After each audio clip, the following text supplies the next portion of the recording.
Pasien 2 orang setelah mengalami kejadian perahu terbalik tenggelam ya ke IGD Puskesmas Tanjung Batu, dan 2 orang tersebut dinyatakan selamat. Setelah selang sekitar 15 menit datang lagi 2 orang, tapi kedua korban ini dinyatakan meninggal, 1 laki-laki dan 1 perempuan. Setelahnya datang lagi 2 orang dalam keadaan semuanya meninggal. Setelah 1 jam kemudian datang lagi 2 orang dan semuanya dinyatakan dalam keadaan selamat. Jadi untuk korban perahu tenggelam ini ada 13 orang yang dalam puskesmas itu sudah di rumah masing-masing. Itu sudah kami sarankan untuk dibawa ke puskesmas, tapi keluarga tidak mengizinkan. Kejadiannya di desa mana ya, Bu? Di desa Tanjung Atap. Tanjung Atap, di Sungai Tanjung Atap. Ya, untuk kronologis kejadian yang pastinya nanti bisa di Jelingkan dari Tanjung Atap. Jelingkan dari Tanjung Atap ya, Bu?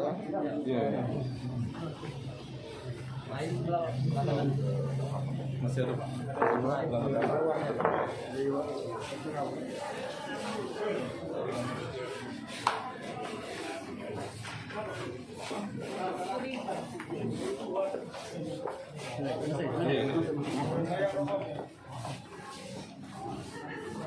Ya, 1 perahu.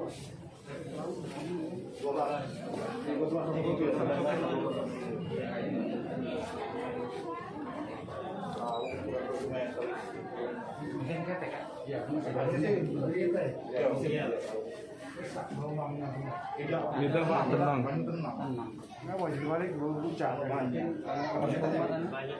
Melewati kapasitas. Dia seperti sini dari kapasitas.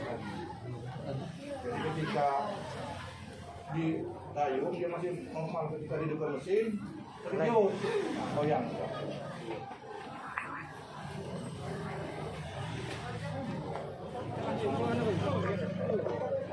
Harus alat lampu, atau kalau tidak pakai lampu setidaknya mereka itu harus pandai berenang. Ini dijadikan pelajaran lah ke depan bahwa harus hati-hati, harus disiapkan dulu. Pak, dari informasi Bapak dapat berapa Pak korban jiwa dan berapa sebenarnya dalam rombongan itu, Pak? Korbannya banyak ya, yang kecelakaan. 1 perahu itu ada berapa orang? 13 orang. 13 orang sama supir, 4 korban meninggal dunia.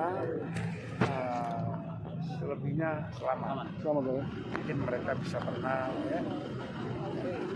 Pak, ada upaya kita untuk memberikan santunan Pak pada pihak keluarga korban? Oh iya, saya akan ke rumah korban. Pak, ini sedang kondisi COVID-19, apa mereka tidak ada himbauan Pak untuk melakukan kegiatan-kegiatan seperti itu dulu sebenarnya, Pak? Iya, kita harus tetap melakukan protokol kesehatan seperti pakai masker, cuci tangan, ya, jauhi kerumunan. Tapi kalau seperti ini mau dibilang apa? Ya, kita harus berikan